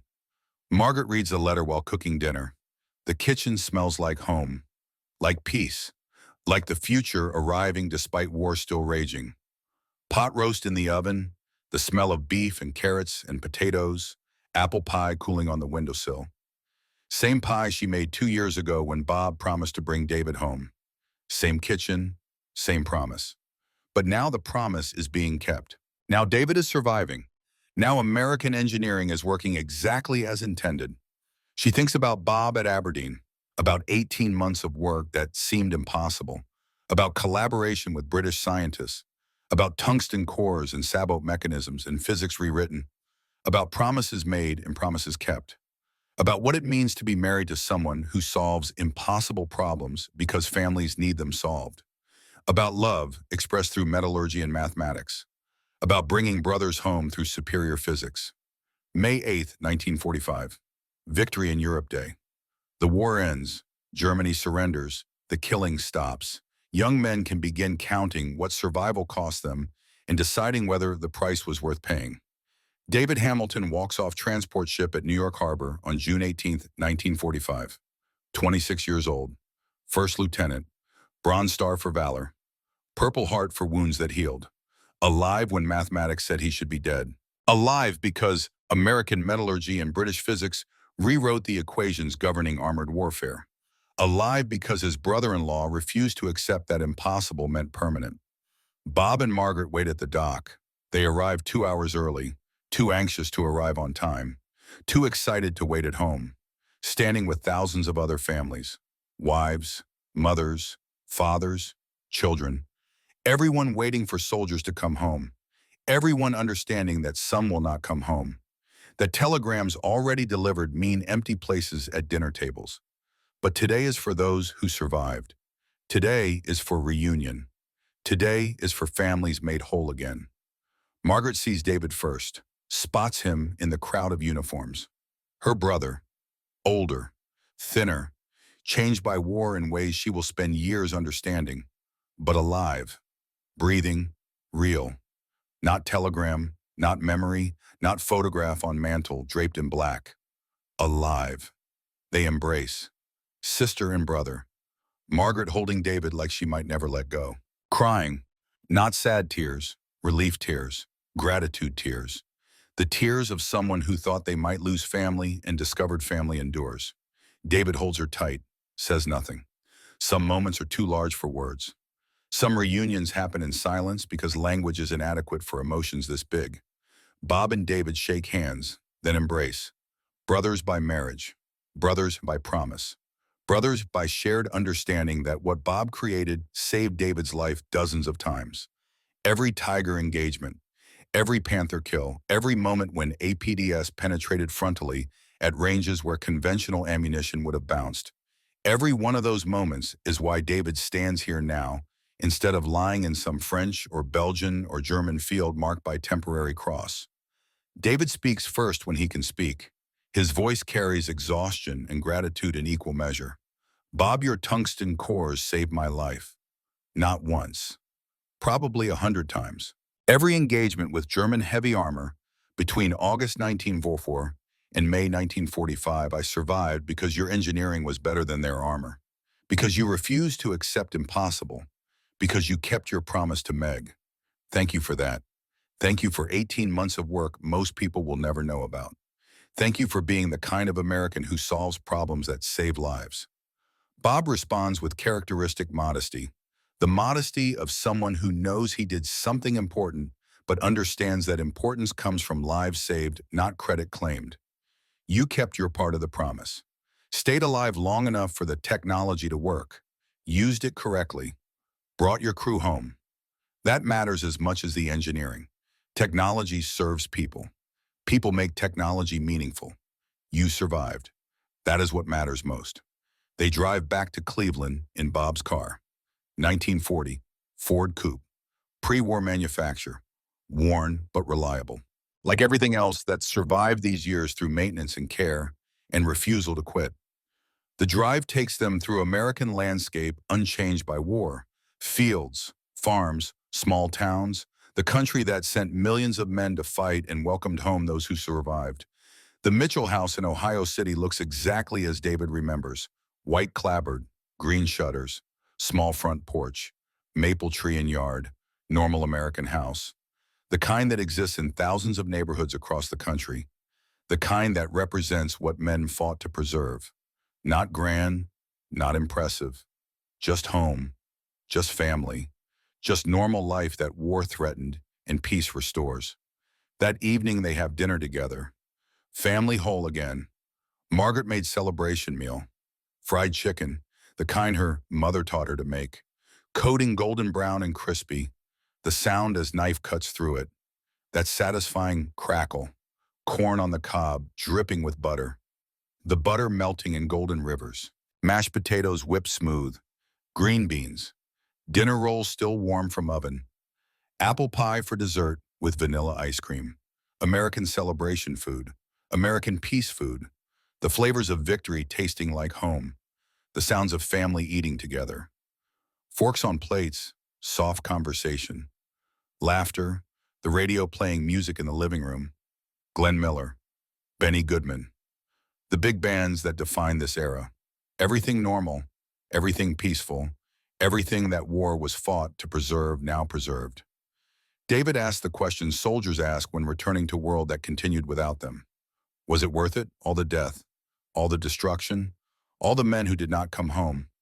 Was the cost justified by the outcome? Bob thinks about 18 months of development, about collaboration with British scientists, about promise to Margaret, about thousands of APDS rounds produced, about estimated 800 to 1,000 Allied lives saved by ammunition that made German armor irrelevant, about families preserved, about brothers who came home, about what engineering accomplishes when applied with wisdom and purpose.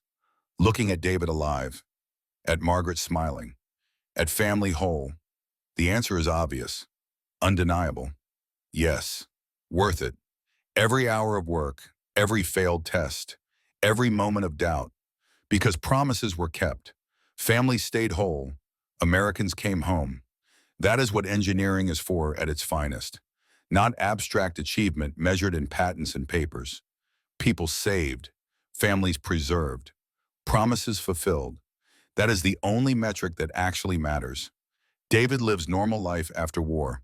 Marries in 1948. Girl from Cleveland he met at church. 3 children by 1957. Works as automotive engineer in Detroit. Applies lessons learned from tank warfare to civilian vehicles. Makes cars safer, better, more reliable. Coaches Little League Baseball. Summer evenings. Takes his sons to Cleveland Municipal Stadium. Teaches them to throw curveballs. Hot dogs and Coca-Cola, cola in the bleachers. The crack of wooden bat on ball. The smell of cut grass and peanuts in summer. American pastime.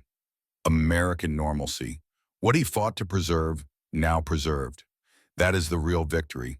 Not battlefield statistics, not kill ratios, not technological superiority measured in laboratories. Normal lives lived by people who should have died. Children born to fathers who survived. Grandchildren who exist because tungsten cores made German armor irrelevant. Legacy measured in baseball games and Sunday dinners and grandchildren's laughter, rather than medals or monuments. August 1963, Aberdeen Proving Ground, Maryland. International Armor Conference. 18 years after war ended. Aberdeen hosts gathering of armor engineers from NATO nations. Spirit of alliance. Former enemies now partners against Soviet threat. Cold War requiring cooperation that World War II proved possible. Germans invited. Japanese invited. Italians invited. Because wars end and former enemies must become current allies, and the new threat requires old enmities becoming new partnerships. Klaus Becker attends. 55 years old now. BMW senior engineer. Civilian life. Automotive armor development. Cash transport vehicles. Peaceful applications of knowledge gained in war. Survived the Tiger penetration. Survived captivity. Survived aftermath of German defeat. Built new life in New Germany. Federal Republic. Democratic. Allied with the West. Partner rather than enemy. But never forgot August 15th, 1944. Never forgot the day his Tiger was penetrated impossibly. Never forgot learning that American innovation could change rules he thought were permanent. Conference program lists participants. Klaus sees name that stops him. Major Robert Mitchell, retired. Metallurgical consultant. The American who developed APDS tungsten cores. The engineer whose work ended Klaus's war and saved his life simultaneously. The man Klaus told interrogator 18 years ago he wanted to shake hands with someday. That day has arrived. Klaus approaches Bob during coffee break. Conference hall. Americans and Germans and British mixing. Former enemies drinking coffee together. NATO partners, allied against communism. The world has changed. Enmity transformed into partnership. War replaced by cooperation. The future looking different than the past. Major Mitchell by M. Klaus Becker. Your APDS round penetrated my Tiger in August 1904. I have wanted to meet you for 18 years. To thank you. Bob studies Klaus. Sees former enemy. Sees current colleague. Sees engineer who understands physics and metallurgy and the difference between personal enmity and professional conflict. Extends hand without hesitation. Hauptmann Becker. I remember the interrogation reports. You told Captain Reynolds you wanted to shake hands with the engineers who developed APDS. Professional respect transcending enmity. That time has come. They shake hands. Firmly. Honestly. 2 engineers acknowledging shared experience across former divide. 2 men who were never personal enemies. Just professionals serving their nations. Doing their best. Following orders. Now free to meet as colleagues rather than combatants. Klaus speaks with emotion, carefully controlled, but present nonetheless. Your tungsten core could have killed me easily. Instead, it ended my fighting, saved my life by ending my war early. I have wife now, 3 children, 7 grandchildren. All exist because your engineering worked with surgical precision, because the penetration was exact, because I survived to build life after war. Thank you for excellence. Thank you for innovation. Thank you for work that changed warfare, but also saved lives through that change. Bob responds with understanding that engineering serves multiple purposes simultaneously. We were not trying to kill unnecessarily. We were trying to win, end the war, bring our men home, make enemy armor irrelevant so combat could be decided by other factors. Your armor made that difficult. We made it possible. I am glad you survived. Glad you have family. That matters more than the warfare. Families matter. Life after war matters. Building rather than destroying matters most. Klaus asks if they can talk. Really talk. Engineer to engineer. Professional to professional. Without politics or propaganda or national pride interfering. Just two men who understand metallurgy and physics and what it means to create things that work under extreme conditions. Bob agrees. They find quiet corner, sit with coffee, talk for 2 hours about everything that matters. Klaus describes what it felt like to believe armor made you invincible, then learn that invincibility was illusion. Describes psychological impact on German tank crews. Describes how tactics changed when tigers started avoiding fireflies instead of hunting them. Describes understanding that American innovation defeated German engineering, not through matching, but through circumventing. Through solving different problem than Germany solved. Your APDS was brilliant. Elegant solution to impossible problem. We Germans thought heavier armor was answer to everything. More thickness, better metallurgy, harder face hardening. We were solving wrong problem. You understood real problem was not matching our armor, but negating it. That is genius. That is what Americans do differently. You think unconventionally. Find solutions we never consider because we are bound by assumptions we cannot question. Bob corrects gently, sharing credit where credit belongs. We collaborated. British physics, American materials, Allied cooperation. Neither could achieve alone what together we accomplished. That is the real lesson. Collaboration beats competition. Partnership beats isolation. Sharing knowledge beats hoarding secrets. That won the war ultimately. Not just better technology, better philosophy, better understanding that working together produces results that working separately cannot match. Klaus absorbs this, nods slowly. Understanding dawning, yes, that is what we lacked. We competed internally. Different companies, different design bureaus, different services, all hoarding knowledge, all protecting proprietary information. You shared freely, cooperated across national boundaries. That philosophical difference mattered more than armor thickness or gun caliber. I teach this now at BMW. Collaboration, sharing, working together. Because you taught us through defeating us. They discuss modern armor development, Soviet tanks, NATO responses, technical problems that transcend politics. Engineers speaking language of physics and metallurgy that is universal, regardless of national origin. Finding common ground in professional expertise. Building friendship across what was once enmity. Bob suggests they continue conversation elsewhere. Offers to drive Klaus to Washington, D.C. Show him American Capitol, American monuments, American life. Klaus accepts eagerly, curious about America, about the country whose innovation defeated his country's engineering, about what American life actually is versus what propaganda claimed. Bob drives Klaus from Aberdeen to Washington in his 1960 Cadillac. Pale blue, chrome everywhere, fins like rocket ship, pure American automotive excess. Klaus marvels at the car, at American highways, at infrastructure and abundance and confidence expressed through transportation systems. The highways, so wide, so smooth, miles of pavement stretching to horizon. In Germany, we have autobahns now. New construction, modern. But yours seem to go everywhere, connect everything. The infrastructure investment is enormous.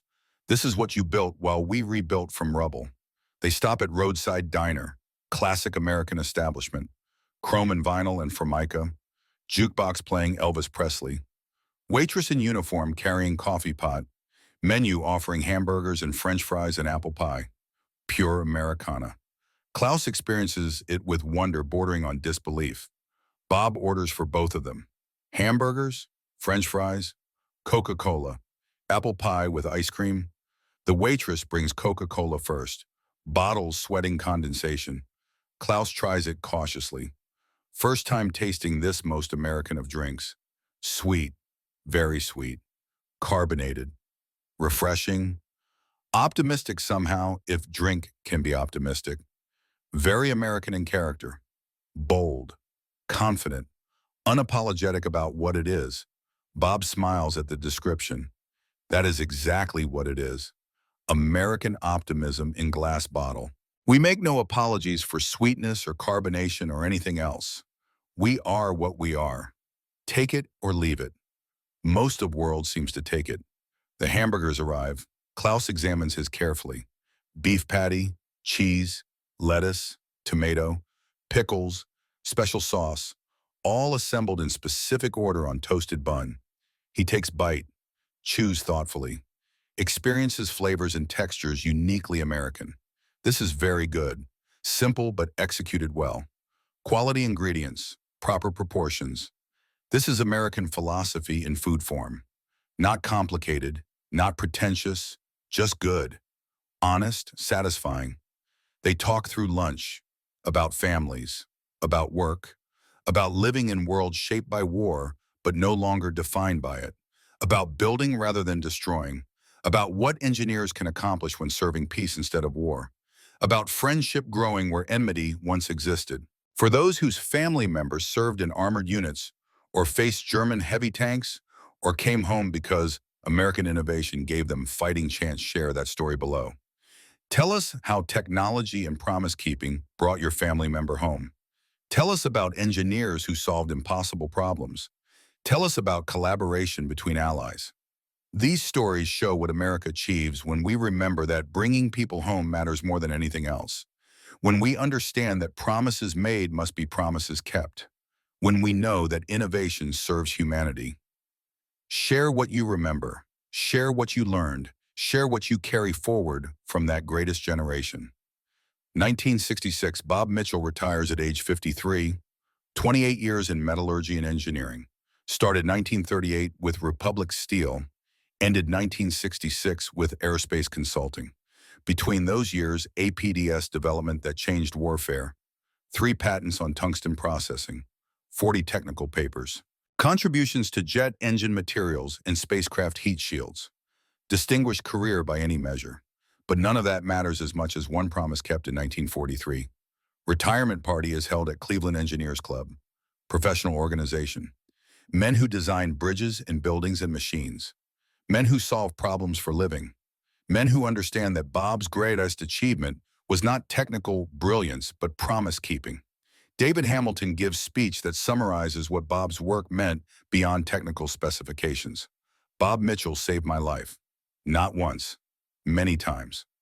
Every engagement with German armor between August 1944 and May 1945, I survived because his engineering was better than their armor. But beyond saving my life, he saved something more important. He saved my family. He kept promise to his wife that her brother would come home.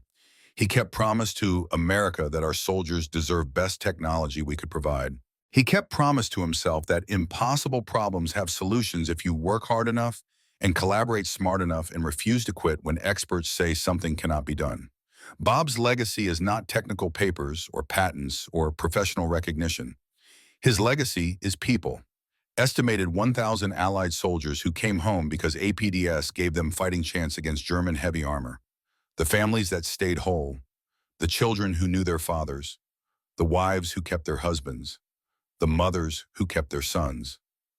That is what engineering is for at its finest.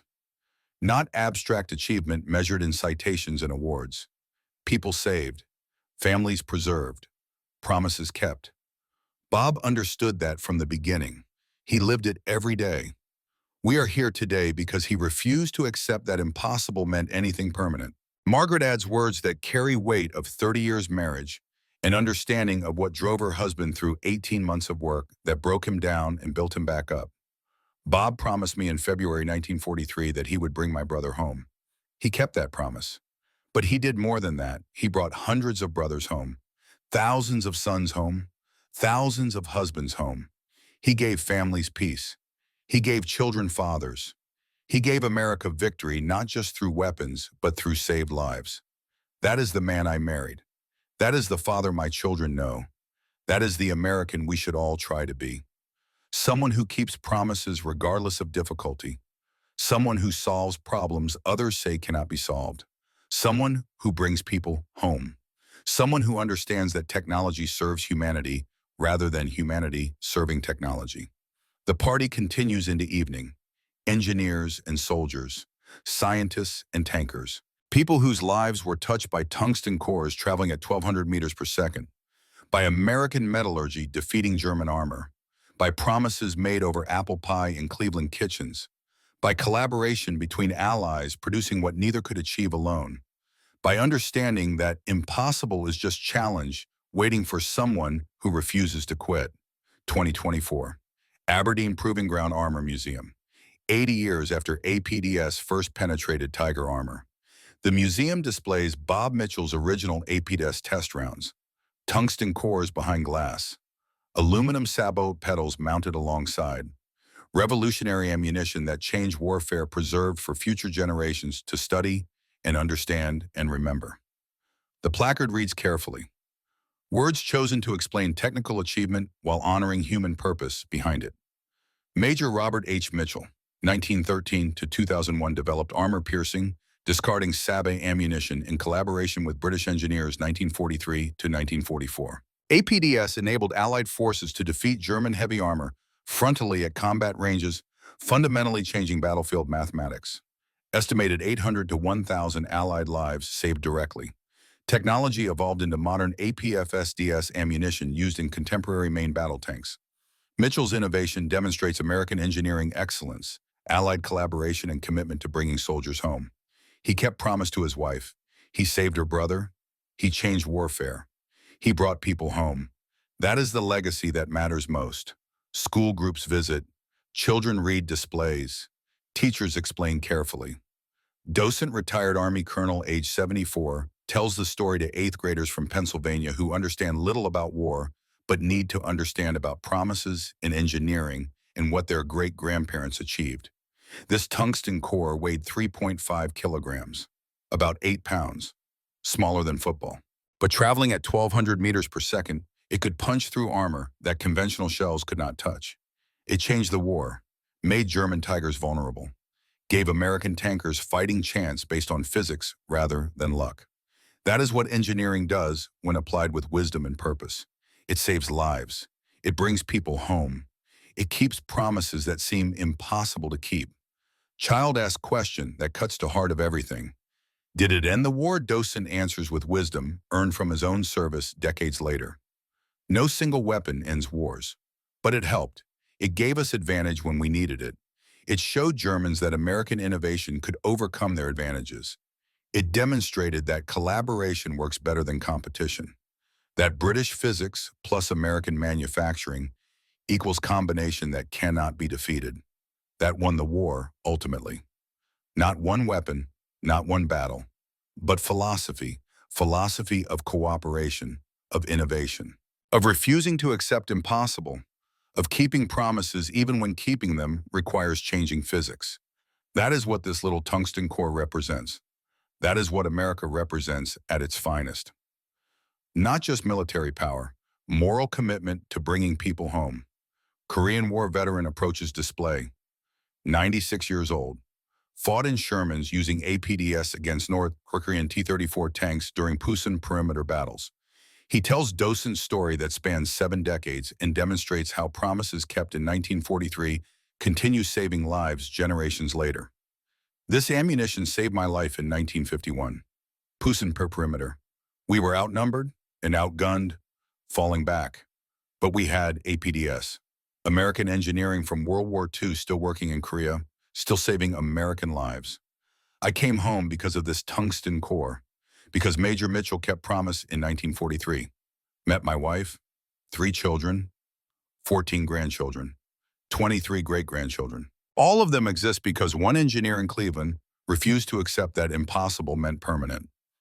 I wanted to say thank you. 70 years later, thank you for keeping promises. Thank you for bringing us home. Thank you for understanding that technology serves people rather than people serving technology. The docent adds testimony to museum registry, understanding that living connections to history are precious and fleeting. That within another decade, no living veterans from World War II will remain. That stories must be preserved. That lessons must be taught. That promises must be remembered. That each generation must learn from previous generations what matters and why and how to carry those values forward. Bob Mitchell died 2001, age 88. Margaret died 2006, age 92. David Hamilton died 2010, age 91. Klaus Becker died 1998, age 72. All lived long lives, saw grandchildren, great-grandchildren, lived the futures they fought to preserve or survive to inhabit. But their legacy is not longevity. Their legacy is philosophy. Understanding that promises matter more than convenience, that engineering serves humanity, that innovation saves lives, that collaboration beats isolation, that American ingenuity combined with allied partnership, it defeats any advantage through pure determination and refusal to accept that impossible means anything permanent. The Mitchell family established scholarship at MIT in 2002, Robert Mitchell Memorial Scholarship for Collaborative Engineering, full tuition for metallurgy students demonstrating commitment to international collaboration and humanitarian application of technology. Requirements are precise and purposeful. Study proposal must involve partnership with foreign institution, must demonstrate how engineering will save lives or improve human condition, must show understanding that technology serves people rather than people serving technology. Scholarship recipients over 22 years, number 43 students from 17 nations. American, British, German, Japanese, Israeli, Palestinian, Korean, Chinese, Russian, Ukrainian. They study together, collaborate, solve problems, build partnerships. Exactly what Bob and Whitmore did 1943 to 1944. Exactly what won the war. Exactly what builds peace. Exactly what the scholarship intends. Turning enmity into partnership. Turning competition into collaboration. Turning promises into reality that transcends generations. One recipient, German-American collaborative team in 2019, developed improved body armor using advanced tungsten titanium composite. Lighter, stronger, cheaper to manufacture, now used by NATO forces. American soldiers in Iraq and Afghanistan survived wounds that would have killed them because German and American students collaborated, because Bob Mitchell's scholarship enabled that collaboration, because promise made in 1943 continues saving lives in 2020. Because legacy is not just what you achieve in lifetime, but what continues after. What ripples forward, what transforms future generations through values carried forward. Robert Mitchell III, great-grandson of original Bob Mitchell, age 26, works as metallurgical engineer for Lockheed Martin, develops advanced armor systems for military vehicles, continues family tradition, keeps family promise, brings soldiers home through better engineering applied with wisdom and purpose. He keeps photograph in office. Bob and Margaret Mitchell, 1945. David Hamilton in uniform beside them. American family whole because promise was kept, because engineering worked, because impossible became possible, because Americans do not quit. Beneath photograph quote from original Bob Mitchell summarizes everything he believed about engineering and promises and what actually matters beyond technical achievement and professional recognition. Promises are not just words. They are commitments that define who you are. I promised my wife I would bring her brother home. I kept that promise. That is the only achievement that actually matters. Everything else is just details. Robert Mitchell III understands. Keeps same promise across different war, different technology, different enemies. Same promise. Bring Americans home. Use engineering to save lives, collaborate with allies. Refuse to accept impossible. Keep promises made across generations. Be American in deepest sense. Not just nationality, but philosophy. Promise keeper, problem solver, life saver. The promise continues. Generation to generation. Mitchell to Mitchell. Engineer to engineer. American to American. That is the legacy, not tungsten cores or technical papers or museum displays. The promise, the commitment, the understanding that bringing people home matters more than anything else engineering can achieve. That families preserved justify any amount of work. That promises kept define character more than medals won or papers published or recognition received. That is what the ghost ethos really represents. Not weapon, not technology, not innovation measured in laboratories or battlefields. Promise. Promise kept across 80 years. Promise that continues. Promise that defines what America means when America remembers what actually matters. Families, people, lives, bringing soldiers home. Keeping promises, even when keeping them, requires changing physics. Understanding that impossible is just challenge waiting for someone who refuses to quit.